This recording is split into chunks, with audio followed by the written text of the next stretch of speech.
وقتتون بخیر باشه. توی این ویدیو کوتاه میخوام بهتون بهترین دبیر برای درس زبان انگلیسی برای هر سه رشته ریاضی، تجربی و انسانی براتون معرفی کنم و برای هر سه پایه 10 و 11 و 12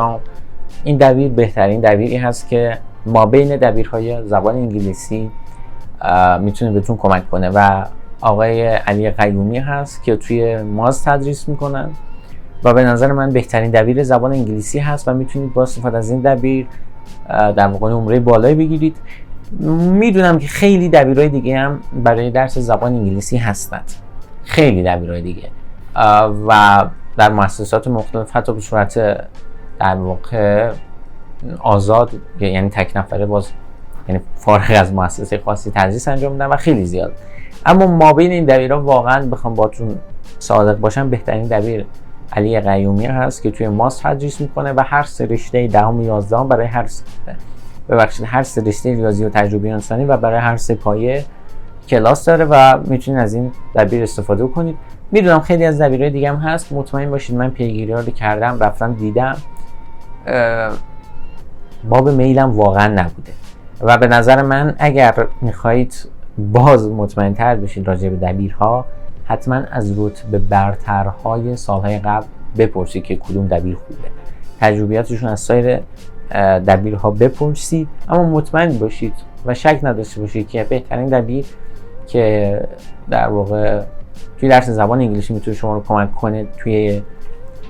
برای امتحانات نهایی آقای علی قیومی هست. من توی یه ویدیو راجع به خدمت شما عرض کنم که ملاک‌های یک دبیر خوب براتون صحبت کردم، یعنی برای دروس تخصصیتون، و گفتم که مثلا دبیر خوب باید چه ملاک‌هایی رو داشته باشه که اینجا براتون نوشتم که این استاد داره این ملاک‌ها رو و خیلی استادهای دیگه که توی در واقع تدریس زبان انگلیسی هستن برای نهایی، با اینکه استادهای مثلا خیلی در واقع با پیشینه زیاد، با مدرک علمی بالا هستن، اما خب این معیارها رو همگی ندارن و باعث میشه که برای در واقع امتحان نهایی گزینه بهتری هم وجود داشته باشه. ملاک‌های دبیر خوب من براتون بگم اگر حالا مشتاق بودید بدونید. یکی اینه که جزوه خوب داشته باشه که به نظر من ما بین تمام دبیرهای زبان انگلیسی با جرئت میگم، خودتون هم برید تحقیق کنید میبینید بهترین جزوه و کاملترین جزوه و با حوصله ترین جزوه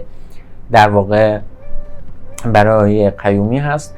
و البته خدمت شما عرض کنم که من میتونم اسم در واقع، یعنی میدونم که بدترین جزوه هم برای کدوم دبیر هست، چون خیلی اذیت شدم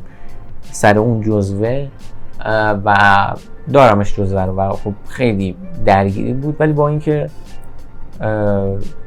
حالا دیگه نمیشه اسم برد، یعنی نمیشه گفت که فلان، نمیتونیم بد کسی رو بگیم، خیلی قشنگ نیست، اما قطعا میشه خوبه افرادی که شایسته هستن مثل آقای علی قیومی رو گفت. یکی اینه که تدریس کامل داشته باشه، تدریس با آرامش باشه و با سواد و با در واقع خدمت شما عرض کنم که با تجربه باشه که همه این موارد رو آقای قیومی دارن و شما میتونید با استفاده از این دبیر نمره برتر و عالی رو توی درس زبان انگلیسی توی هر پایه‌ای که هستی در واقع دریافت کنید.